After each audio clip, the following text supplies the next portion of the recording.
ಸ್ನೇಹಿತರೆ ನಮಸ್ಕಾರ. ಕೋತಿ ತಾನು ಕೆಡೋದಲ್ಲದೆ ಒಂದನ್ನೆಲ್ಲ ಕೆಡಿಸ್ತು ಅನ್ನುವಂಥ ಒಂದು ಮಾತಿದೆ. ಆ ಮಾತು ಯಾರಿಗೆ ಸೂಟ್ ಆಗುತ್ತೆ ಅಂತ ಹೇಳಿದ್ರೆ ಬಿಗ್ ಬಾಸ್ ಮನೆಯಲ್ಲಿ ಅಶ್ವಿನಿ ಗೌಡಗೆ ಸೂಟ್ ಆಗುತ್ತೆ ಅಂತ ಹೇಳಿ ಚಿಕ್ಕ ಮಗನೂ ಕೂಡ ಹೇಳುತ್ತೆ. ಕಾರಣ ಏನು ಅಂತ ಹೇಳಿದ್ರೆ ಬಿಗ್ ಬಾಸ್ ಮನೆಯಲ್ಲಿ ಆಗಲೇ ಸಾಕಷ್ಟು ಸಲ ಉಗ್ಗಿಸಿ ಉಪ್ಪಿನಕಾಯಿಯನ್ನು ಹಾಕ್ಕೊಂಡಿರುವಂತಹ ಈ ಅಶ್ವಿನಿ ಗೌಡ ಸಂಘಕ್ಕೆ ಬಿದ್ದಂತಹ ಈ ರಾಶಿಕಾ ಶೆಟ್ಟಿ ಈಗ ಇದೇ ಪರಿಸ್ಥಿತಿಯಲ್ಲಿ ಒದ್ದಾಡ್ತಾ ಇದ್ದಾಳೆ. ಈಗಾಗಲೇ ಬಿಗ್ ಬಾಸ್ ಮನೆಯಲ್ಲಿ ರಾಶಿಕಾ ಶೆಟ್ಟಿ ನಾನು ಕೂಡ ಜೀವಂತ ಇದ್ದೀನಿ, ನಾನು ಕೂಡ ಮಾತನಾಡಬಲ್ಲೆ ಅನ್ನುವಂತಹ ಒಂದು ಅಭಿಪ್ರಾಯವನ್ನು ವ್ಯಕ್ತಪಡಿಸೋದಕ್ಕೋ ಅಥವಾ ಅಶ್ವಿನಿ ಗೌಡನೇ ಈಕೆಯನ್ನು ಮಾತನಾಡುವಂತೆ ಮಾಡಿ ಅದು ಕೂಡ ಅದೇ ದಾಟಿಯಲ್ಲಿ ಹೇಗೆ ಇನ್ನೊಬ್ಬರನ್ನು ಹೀಯಾಳಿಸಿ ಇನ್ನೊಬ್ಬರಿಗೆ ಅಗೌರವವನ್ನು ತೋರಿಸಿ ಇನ್ನೊಬ್ಬರ ಮೇಲೆ ಕೆಲವೊಂದಷ್ಟು ನಿಂದನಾತ್ಮಕ ಪದಗಳನ್ನು ಬಳಕೆ ಮಾಡಿ ಬೈಯುವಂಥದ್ದಿದೆಯಲ್ಲ, ಅದೇ ರೀತಿ ಬೈಯೋ ರೀತಿ ಮಾಡಿಟ್ಟಿದ್ದಾರೆ ಅಶ್ವಿನಿ ಗೌಡ ರಾಶಿಕಾ ಶೆಟ್ಟಿಯನ್ನು. ಪರಿಣಾಮ ಇವತ್ತು ರಾಶಿಕಾ ಶೆಟ್ಟಿಯ ಗ್ರಹಚಾರವನ್ನು ಬಿಡಿಸುವಂಥ ಸಾಧ್ಯತೆ ಸ್ಪಷ್ಟವಾಗಿ ಕಾಣಿಸ್ತಿದೆ. ಕಾರಣ ಏನು ಅಂತ ಹೇಳಿದ್ರೆ ಇಲ್ಲಿ ನೋಡಿ, Rashika Shetty in fact big boss ಮನೆಯಲ್ಲಿ ಮೊನ್ನೆವರೆಗೂ ಕೂಡ ಇದ್ದಾರೋ ಇಲ್ವೋ ಅನ್ನೋ ರೀತಿಯಲ್ಲಿ ಇದ್ದಂತಹ ಸ್ಪರ್ಧಿ. ಅದ್ಯಾವಾಗ ಸೂರಜ್ ಎಂಟ್ರಿ ಆಯಿತೋ ವೈಲ್ಡ್ ಕಾರ್ಡ್ ಮೂಲಕ, ಆಮೇಲೆ ರಾಶಿಕಾ ಶೆಟ್ಟಿ ಮತ್ತು ಸೂರಜ್ದು ಹೊಸದೊಂದು ಟ್ರ್ಯಾಕ್ ಓಪನ್ ಆಯಿತು. ಇದಾಗ್ತಿದ್ದಂತೆ ಅಶ್ವಿನಿ ಗೌಡ ಗುಂಪಿನಲ್ಲಿ ಸೇರಿಕೊಂಡಂತಹ ರಾಶಿಕಾ ಶೆಟ್ಟಿ ನಿಧಾನವಾಗಿ ಬಾಲ ಬಿಚ್ಚೋದಕ್ಕೆ ಶುರು ಮಾಡ್ತಾರೆ. ಕೇವಲ ಬಾಲ ಬಿಚ್ಚಿದ್ರೆ ಅಥವಾ ಆಟವಾಡಿದರೆ ಯಾರಿಗೂ ಕೂಡ ಸಮಸ್ಯೆ ಇರಲಿಲ್ಲ. ಆದರೆ ಸಮಸ್ಯೆ ಇರೋದು ಏನು ಅಂತ ಹೇಳಿದ್ರೆ ಈ ಮೊದಲು ರಕ್ಷಿತಾ ಶೆಟ್ಟಿಯನ್ನು ಟಾರ್ಗೆಟ್ ಮಾಡಿ ಅಶ್ವಿನಿ ಗೌಡ ಸಿಕ್ಕಾಪಟ್ಟೆ ವಾಗ್ದಾಳಿಯನ್ನು ನಡೆಸ್ತಾ ಇದ್ರು. ಈಗ ಇದೇ ಸಾಲಿಗೆ ರಾಶಿಕಾ ಅವರು ಕೂಡ ಸೇರಿಕೊಂಡಿದ್ದಾರೆ. ರಾಶಿಕಾ ಶೆಟ್ಟಿ ಅವರು ಕೂಡ ಬಿಗ್ ಬಾಸ್ ಮನೆಯಲ್ಲಿ ಈ ವಾರ ನಡೆದುಕೊಂಡಂಥ ರೀತಿಯ ಬಗ್ಗೆ ವೀಕ್ಷಕರಿಗೆ ಅಸಮಾಧಾನ ಇದೆ.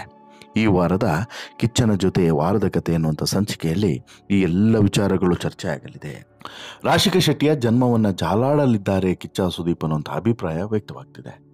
ಇನ್ಫ್ಯಾಕ್ಟು 2-3 ವಿಚಾರಗಳನ್ನು ಇಟ್ಕೊಂಡು ರಾಶಿಕಾ ಶೆಟ್ಟಿಗೆ ವಾರ್ನಿಂಗ್ ಕೊಡೋದಕ್ಕೆ ಕಿಚ್ಚ ಸುದೀಪ್ ಈ ವಾರ ಬರ್ತಿದ್ದಾರೆ ಅನ್ನುವಂಥದ್ರ ಬಗ್ಗೆ ಚರ್ಚೆಗಳು ನಡೀತಿದ್ದಾವೆ. ಯಾಕೆ ಹೇಳ್ತಾ ಹೋಗ್ತೀನಿ. ಅದಕ್ಕಿಂತ ಮುಂಚೆ ನೀವಿನ್ನೂ ಕೂಡ ನಮ್ಮ ಚಾನಲನ್ನು ಸಬ್ಸ್ಕ್ರೈಬ್ ಮಾಡಿಲ್ಲ ಅಂದರೆ ದಯವಿಟ್ಟು ಕೂಡಲೇ ಸಬ್ಸ್ಕ್ರೈಬ್ ಮಾಡಿ ಸ್ನೇಹಿತರೆ. ನೋಡಿ, ಬಿಗ್ ಬಾಸ್ ಮನೆಯಲ್ಲಿರುವಂಥ ಅಷ್ಟೂ ಜನ ಸ್ಪರ್ಧಿಗಳಿಗೂ ಕೂಡ ಅವರವರ ವೈಯಕ್ತಿಕ ಅಭಿಪ್ರಾಯ ಇರ್ತದೆ, ಫೈನ್. ಆ ವೈಯಕ್ತಿಕ ಅಭಿಪ್ರಾಯವನ್ನು ವ್ಯಕ್ತಪಡಿಸೋದು ಕೂಡ ತಪ್ಪಾ ಅಂತೇಳಿ ಕೇಳಿದ್ರೆ ನೋ ಡೌಟ್ ತಪ್ಪಲ್ಲ. ಆದರೆ ಹೇಗೆ ಯಾವ ರೀತಿ ಅಭಿಪ್ರಾಯವನ್ನು ವ್ಯಕ್ತಪಡಿಸಬೇಕು ಮತ್ತು ಅಭಿಪ್ರಾಯ ವ್ಯಕ್ತಪಡಿಸುವಂಥ ಸಂದರ್ಭದಲ್ಲಿ ಅವರ ಪದಗಳು ಯಾವ ರೀತಿ ಇರಬೇಕು ಮತ್ತು ಯಾವ ರೀತಿ ಒಬ್ಬರ ವಿರುದ್ಧ ತಮ್ಮ ಅಸಮಾಧಾನವನ್ನು ಹೊರಗಡೆ ಹಾಕಬೇಕು ಅನ್ನುವಂಥ ಮಿನಿಮಮ್ ಕಾಮನ್ ಸೆನ್ಸ್ ಇರಬೇಕು. ಹೇಗೆ ಇವರಿಗೆ ಗೌರವ ಇದೆಯೋ, ಹೇಗೆ ಇವರಿಗೆ ಒಂದು ಸಮಾಜದಲ್ಲಿ ಐಡೆಂಟಿಟಿ ಇದೆಯೋ, ಇನ್ನೊಬ್ಬ ಸ್ಪರ್ಧಿಗೂ ಕೂಡ ಹಾಗೆ ಇರ್ತದೆ. ಅವರೂ ಕೂಡ ಮನುಷ್ಯರೇ, ಅವ್ರಿಗೂ ಕೂಡ ಐಡೆಂಟಿಟಿ ಇರ್ತದೆ, ಅವ್ರಿಗೂ ಕೂಡ ಸಮಾಜದಲ್ಲಿ ಗೌರವ ಇದೆ ಅನ್ನೋಂತಹ ಅರಿವು ಇರಬೇಕಾಗುತ್ತೆ. ಈ ಅರಿವು ಬಿಗ್ ಬಾಸ್ ಮನೆಯಲ್ಲಿ ಯಾರಿಗಿಲ್ಲ ಅಂತೇಳಿ ಕೇಳಿದ್ರೆ ಅಶ್ವಿನಿ ಗೌಡಗೆ. ನೋ ಡೌಟ್ ಅಶ್ವಿನಿ ಗೌಡ ಮಾತನಾಡುವಂಥ ರೀತಿ ಹೇಗಿರ್ತದೆ.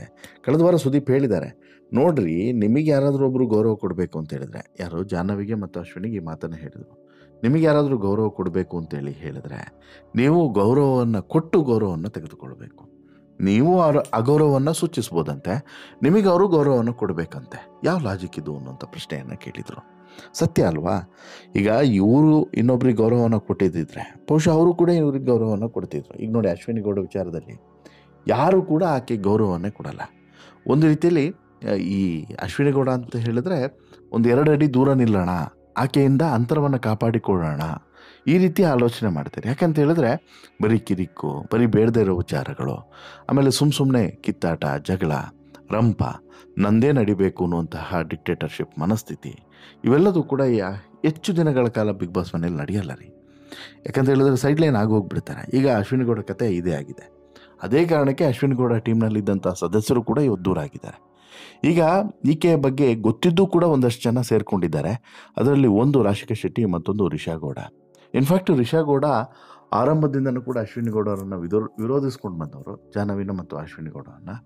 ಆದರೆ ಜಾಹ್ನವಿ ಅಲ್ಲಿ ಅಲರ್ಟ್ ಆದರೂ ರಿಷಾದಿಂದ ದೂರ ಉಳಿದ್ಬಿಟ್ರು. ಬಟ್ ಅಶ್ವಿನಿ ಗೌಡ ಇಲ್ಲಿ ತನ್ನ ಟೀಮ್ಗೆ ರಿಷಾ ಬಂದರೆ ತನಗೆ ಬಲ ಸಿಗುತ್ತೆ ಅನ್ನೋಂಥ ಕಾರಣಕ್ಕೋ ಅಥವಾ ಬೇರೆ ಏನೋ ಕಾರಣಕ್ಕೋ ಗೊತ್ತಿಲ್ಲ, ಇಲ್ಲಿ ರಿಷಾನನ್ನು ಸೇರಿಸ್ಕೊಂಡ್ರು. ಬಟ್ ರಾಶಿಕಗಳನ್ನು ಹೇಳ್ಕೊಂಡ್ರು. ರಾಶಿಕಾಗೆ ಇದು ಯಾವುದೂ ಕೂಡ ಗೊತ್ತಿಲ್ಲ, ರಾಶಿಕನನ್ನು ಹೇಳ್ಕೊಂಡ್ರು. ಇದು ರಾಶಿಕಾ ಮೇಲೆ ಭಾರಿ ದೊಡ್ಡ ಪರಿಣಾಮವನ್ನು, ಕೆಟ್ಟ ಪರಿಣಾಮವನ್ನು ಬೀರ್ತಿದೆ ಅನ್ನೋದು ಆಕೆಗೆ ಇನ್ನೂ ಕೂಡ ಅರಿವಾಗಿಲ್ಲ. ದಿನದಿಂದ ದಿನಕ್ಕೆ ರಾಶಿಕಾ ಶೆಟ್ಟಿ ಅವರು ವೀಕ್ಷಕರ ಕೆಂಗಣ್ಣಿಗೆ ಗುರಿಯಾಗ್ತಿದ್ದಾರೆ ಅನ್ನುವಂಥ ಅರಿವು ಕೂಡ ಆಕೆಗಿಲ್ಲ. ಅವರ ವರ್ತನೆಯಲ್ಲಿ ನೆಗೆಟಿವ್ ಅಂಶಗಳು ಎದ್ದು ಕಾಣ್ತಾ ಇದ್ದಾವೆ. ಬಿಗ್ ಬಾಸ್ ಕನ್ನಡ ಸೀಸನ್ 12 ಆರಂಭ ಆದಾಗ ಅವರಲ್ಲಿ ಇದ್ದಂಥ ವರ್ತನೆಗೂ ಪ್ರಸ್ತುತ ಈಗಿರುವಂಥ ವರ್ತನೆಗೂ ಅಜಗಜಾಂತರ ವ್ಯತ್ಯಾಸ ಕಾಣಿಸ್ತಿದೆ.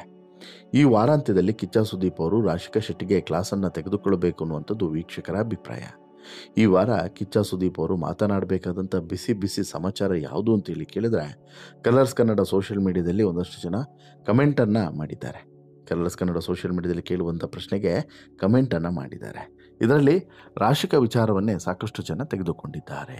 ಹೌದು, ಈ ವಾರ ರಾಶಿಕಾ ಶೆಟ್ಟಿ ರಕ್ಷಿತಾ ಶೆಟ್ಟಿಯ ಮೇಲೆ ರೇಗಾಡಿದ್ದಾರೆ, ಕೂಗಾಡಿದ್ದಾರೆ, ಅನಗತ್ಯವಾಗಿ ಜಗಳವನ್ನು ಮಾಡಿದ್ದಾರೆ. ಈ ವಿಚಾರ ಸಾಕಷ್ಟು ನೋವಾಗಿದೆ ಅಂತ ಹೇಳಿಬಿಟ್ಟು ಎಲ್ರಿಗೂ ಕೂಡ ಗೊತ್ತಿರುವಂಥದ್ದೇ. ಕೈ ನೋವಾಗಿದೆ ಅನ್ನುವಂಥ ನೆಪವನ್ನು ಇಟ್ಕೊಂಡು ಅಡುಗೆ ಕೆಲಸದಿಂದ ತಪ್ಪಿಸಿಕೊಳ್ಳೋದು ಮಾತ್ರವಲ್ಲದೆ, ಟಾಸ್ಕ್ ಆಡುವಾಗ ರಕ್ಷಿತಾ ಶೆಟ್ಟಿಯ ಬಟ್ಟೆ ವಿಚಾರದಲ್ಲಿ ಸೂಕ್ಷ್ಮತೆ ಇಲ್ಲದಂತೆ ನಡೆದುಕೊಂಡ್ರು. ಇವೆಲ್ಲವನ್ನು ಕೂಡ ನೋಡಿದಾಗ ವೀಕ್ಷಕರಿಗೆ ರಾಶಿಕಾ ಶೆಟ್ಟಿಯ ಮೇಲೆ ಅಸಮಾಧಾನ ಡಬಲ್ ಆಗಿದೆ. ಅದರಲ್ಲೂ ಕೂಡ ಈ ರಕ್ಷಿತಾ ಶೆಟ್ಟಿ ಮೇಲೆ ರಾಶಿಕಾ ಶೆಟ್ಟಿ ಬಳಸಿರುವಂಥ ಪದಗಳು ಅಥವಾ ಆಡಿರುವಂಥ ರೀತಿ ಮತ್ತು ಕೂಗಾಡಿದಂಥ ಪರಿ ಇದೆಯಲ್ಲ, ಎಂಥವ್ರಿಗಾದರೂ ಕೂಡ ಬೇಸರ ಆಗುವಂಥದ್ದೇ. ಈಗ ಅಲ್ಲಿ ನೋಡಿ, ಕ್ಯಾಪ್ಟನ್ನು ರಘು ಮಾತನಾಡ್ತಾ ಇರ್ತಾರೆ. ಇಲ್ಲಿ ನಾವೆಲ್ಲರೂ ಕೂಡ ಗಮನಿಸಬೇಕು, ರಕ್ಷಿತಾ ಅವಳಷ್ಟಕ್ಕೆ ಅವಳು ಏನಾದರೂ ಒಂದು ಕೆಲಸವನ್ನು ಮಾಡ್ತಾ ಇರ್ತಾಳೆ. ಅವಳಿಗೆ ಯಾವ ಕೆಲಸವನ್ನು ನಾವು ಕೊಡ್ತಿರ್ತೀವೋ ಆ ಕೆಲಸವನ್ನು ಆಕೆ ಅಚ್ಚುಕಟ್ಟಾಗಿ ಮಾಡ್ತಾ ಇದ್ದಾಳೆ. ಅದರಲ್ಲೂ ಕೂಡ ಆಕೆಗೆ ಪಾತ್ರೆ ತೊಳೆಯುವಂಥ ಕೆಲಸ ಇರೋದು. ಪಾತ್ರೆ ತೊಳೆಯುವಂಥ ಕೆಲಸವನ್ನು ಆಕೆ ಅವಳಷ್ಟಕ್ಕೆ ಅವಳು ಒಬ್ಬಳೇ ಮಾಡ್ತಾ ಇದ್ದಾಳೆ. ಯಾರ ಸಹಾಯವನ್ನು ಕೂಡ ತೆಗೆದುಕೊಂಡಿಲ್ಲ. ಇನ್ನು ಅದಾದ ಬಳಿಕ ಅಡುಗೆಗೆ ಸಹಾಯವನ್ನು ಮಾಡಬೇಕು, ಅದನ್ನು ಕೂಡ ಮಾಡ್ತಾ ಇದ್ದಾಳೆ ಪ್ರತಿದಿನ. ಆದರೆ ಇದೇ ಟೀಮ್ನಲ್ಲಿದ್ದಂತಹ ರಾಶಿಕಾ ಮಾತ್ರ ಪಾತ್ರೆ ತೊಳೆಯೋದಕ್ಕೂ ಕೂಡ ಹೋಗಿಲ್ಲ, ಅಡುಗೆ ಮಾಡೋದಕ್ಕೂ ಕೂಡ ಹೋಗಿಲ್ಲ. ಕಾರಣ ಕೈನಲ್ಲಿ ಕಟ್ಸಾಗಿದೆ ಅಂತೇಳಿ. ಕೈನಲ್ಲಿ ಕಟ್ಸ್ ಯಾರಿಗಾಗಿರಲ್ಲ? ದಿನ ಅಡುಗೆ ಮಾಡಿದ್ರೆ ಯಾರಿಗೂ ಕೂಡ ಆಗಲ್ಲ. ಆದರೆ ಇಲ್ಲಿ ಅಪರೂಪಕ್ಕೆ ಕೆಲಸವನ್ನು ಮಾಡ್ತಿರುವಂಥ ಇವರಿಗೆ ಕೈನಲ್ಲಿ ಕಟ್ಸಾಗಿದೆಯಂತೆ, ಅದರಿಂದ ಅಡುಗೆ ಮಾಡೋಕ್ಕಾಗಲ್ವಂತೆ. ಸರಿ, ಅದ್ರ ಬದಲಿಗೆ ಬೇರೆ ಯಾರನ್ನಾದರೂ ಕೊಡಿ, ಇಲ್ಲ ಅಂತ ಹೇಳಿದ್ರೆ ನಾವು ಕೂಡ ಮಾಡಲ್ಲ ಅಂತ ಹೇಳ್ಬಿಟ್ಟು ಹೇಳಿದಾಗ ಕಿರುಚಾಡಿ ರೇಗಾಡಿ ಅಬ್ಬಬ್ಬಬ್ಬಬ್ಬ. ಕೇವಲ ರಾಶಿಕಾ ಶೆಟ್ಟಿ ಮಾತ್ರ ಅಲ್ಲ, ಅಶ್ವಿನಿ ಗೌಡನೂ ಕೂಡ ಕಿರುಚು.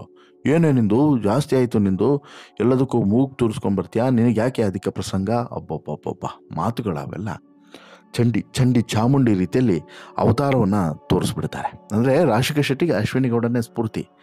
ಹೇಗೆ ಆಕೆ ಕಿರುಚಾಡ್ತಾಳೋ ಈಕೆಯೂ ಕೂಡ ಕಿರುಚಾಡಿ ರಂಪ ರಾಮಾಯಣ ಮಾಡಿ ಎಲ್ಲವನ್ನೂ ಕೂಡ ಅಲ್ಲಿ ಏನಿಲ್ಲ, ಎಲ್ಲರೂ ದೊಡ್ಡ ಸೀನನ್ನೇ ಕ್ರಿಯೇಟ್ ಮಾಡಿಬಿಡ್ತಾರೆ.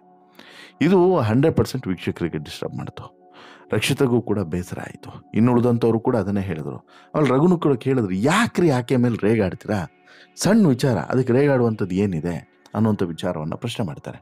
ಬಟ್ ಇವರಿಗೆ ಅದು ಯಾವುದೂ ಕೂಡ ಬೇಕಾಗಿಲ್ಲ. ಇವರಿಗೇನು ಉದ್ದೇಶ, ರಕ್ಷಿತಳನ್ನು ಟಾರ್ಗೆಟ್ ಮಾಡಬೇಕು ಅಂತೇಳಿ. ಅದಾದಮೇಲೆ ಟಾಸ್ಕ್ನಲ್ಲೂ ಕೂಡ ಇದೇ ರೀತಿ ಮಾಡಿದ್ರು. ಬಟ್ಟೆ ವಿಚಾರಕ್ಕೆ ಸಂಬಂಧಪಟ್ಟಂತೆ ಮಾನವೀಯತೆಯನ್ನು ಮರೆತು ಬಿಹೇವ್ ಮಾಡಿದ್ರು ರಾಶಿಕಾ. ಹೀಗಾಗಿ ಸೂರಜ್ ಬರೋದಕ್ಕಿಂತ ಮುನ್ನ ರಾಶಿಕಾ ಶೆಟ್ಟಿ ಅವರು ಮಂಜು ಭಾಷಿಣಿ ಜೊತೆ ಇದ್ದರು. ಸೂರಜ್ ಬಂದ ಬಳಿಕ ಹೆಚ್ಚಾಗಿ ಸೂರಜ್ ಜೊತೆಯಲ್ಲೇ ಕಾಲವನ್ನು ಕಳೀತಿದ್ದಾರೆ. ಕೆಲವೇ ದಿನಗಳಲ್ಲಿ ಇವರಿಬ್ಬರ ನಡುವೆ ಮೂಡಿದಂಥ ಪ್ರೀತಿ ಪ್ರೇಮವನ್ನು ಸ್ವಲ್ಪ ನಾವೆಲ್ಲರೂ ಕೂಡ ನಾಟಕೀಯ ಅನ್ನೋದನ್ನು ಬಾಯ್ಬಿಟ್ಟು ಹೇಳಬೇಕಾಗಿಲ್ಲ, ಅದನ್ನು ಬಾಯ್ಬಿಟ್ಟು ಹೇಳ್ತಾ ಇದ್ದೀವಿ. ಆದರೂ ಕೂಡ ಇವರಿಗೆ ಅದು ಯಾವುದೂ ಕೂಡ ಅರ್ಥ ಆಗ್ತಿಲ್ಲ. ಅಯ್ಯೋ ನಿಮ್ಮ ಡ್ರಾಮಾ ನಿಲ್ಲಿಸ್ರೋ ಅಂತೇಳಿ ಹೇಳಿದ್ರು ಕೂಡ ಇವ್ರಿಗೆ ಗೊತ್ತಾಗ್ತಿಲ್ಲ. ಹೀಗಾಗಿ ರಾಶಿಕಾ ಎಲಿಮಿನೇಟ್ ಆಗಬೇಕು. ರಾಶಿಕಾಗೆ ಕಿಚ್ಚ ಸುದೀಪ್ ಅವರು ಕ್ಲಾಸನ್ನು ತೆಗೆದುಕೊಳ್ಳಬೇಕು. ರಾಶಿಕಾ ಮತ್ತು ಸೂರಜ್ ನಡುಕೇಳ್ತಿರುವಂಥ ರೀತಿ ತುಂಬ ಮುಜುಗರವನ್ನು ತರಿಸಿದೆ. ಬಕೆಟ್ ಗ್ಯಾಂಗ್ ಸೇರಿಕೊಂಡು ಮತ್ತೆ ರಕ್ಷಿತಾಳನ್ನು ಟಾರ್ಗೆಟ್ ಮಾಡಿದೆ. ಈ ಎಲ್ಲ ವಿಚಾರಗಳ ಬಗ್ಗೆ ಸುದೀಪ್ ಅವರು ಈ ವಾರ ಮಾತನಾಡಬೇಕು ಅನ್ನುವಂತಹ ಕಮೆಂಟ್ಗಳು ಹೆಚ್ಚಾಗಿ ಬರ್ತಿದ್ದಾವೆ. ಕಳೆದ ವಾರ ಎಲಿಮಿನೇಷನ್ ಇರಲಿಲ್ಲ, ಆದರೆ ಈ ವಾರ ಖಂಡಿತವಾಗ್ಲೂ ಕೂಡ ಎಲಿಮಿನೇಷನ್ ಇರುತ್ತೆ.